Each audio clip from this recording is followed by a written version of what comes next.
Assalamualaikum warahmatullahi wabarakatuh. Tabiun, salam edukasi. Sebelumnya, perkenalkan nama saya Ahmad Diva Aditwijaya, perwakilan dari SMK Negeri 1 Kota Bumi, Kabupaten Lampung Utara.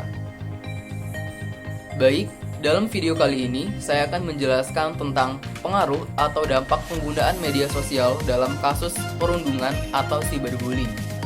Mendengar kata media sosial memiliki pengaruh yang cukup besar bagi kehidupan seseorang, baik dari sisi positif maupun sisi negatif. Di dalam era serba digital ini, media sosial dapat mempermudah seseorang untuk melakukan komunikasi tanpa batas ruang maupun waktu. Dengan begitu, pengguna media sosial dapat dengan bebas menyalurkan pendapat mereka. Salah satu pengaruh atau dampak negatif yang ditimbulkan akibat kemajuan dari teknologi yaitu media sosial, yaitu munculnya kasus perundungan atau cyberbullying.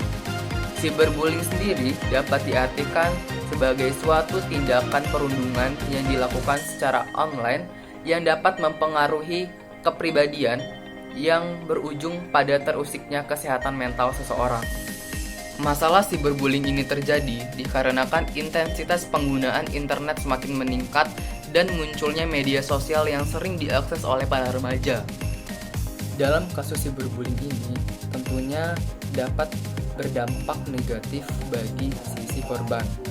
Yang pertama, dampak negatifnya yaitu keinginan untuk bunuh diri. Kemudian yang kedua, perasaan terkucilkan, dan yang terakhir yaitu kesehatan fisik dan mental terganggu. Dampak negatif yang diakibatkan oleh munculnya kasus cyberbullying di media sosial dapat kita lihat dari ciri-ciri orang atau korban dari kasus tersebut.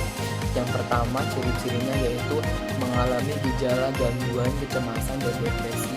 Kemudian yang kedua, tidur secara terus-menerus. Kemudian yang ketiga, selalu merasa lelah.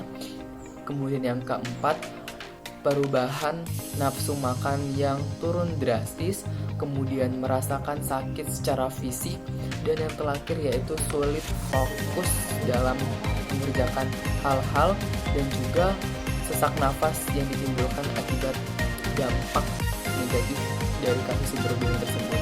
Di samping ciri-ciri korban yang terkena dampak kasus cyberbullying, ada beberapa cara untuk mencegah kasus tersebut.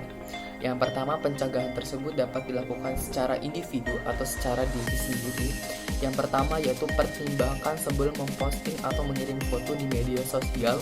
Kemudian yang kedua yaitu atur privasi diri kita di media sosial.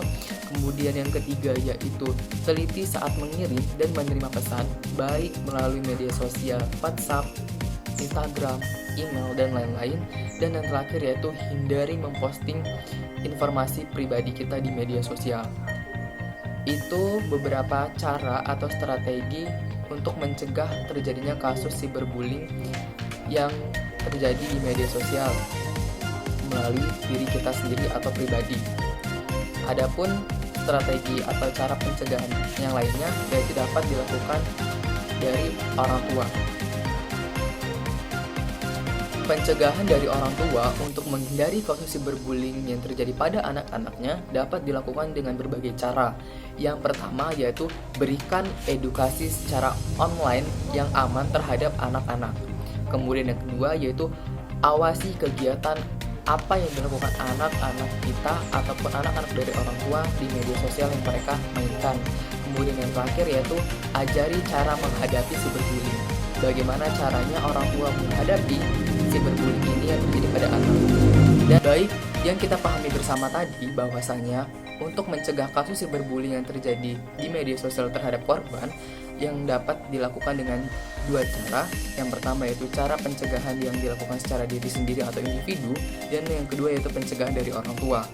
Baik, itu saja yang dapat saya sampaikan. Kurang lebihnya saya mohon maaf, kepada Allah saya mohon ampun. Saya akhiri, wabillahi taufiq wal hidayah. Wassalamualaikum warahmatullahi wabarakatuh.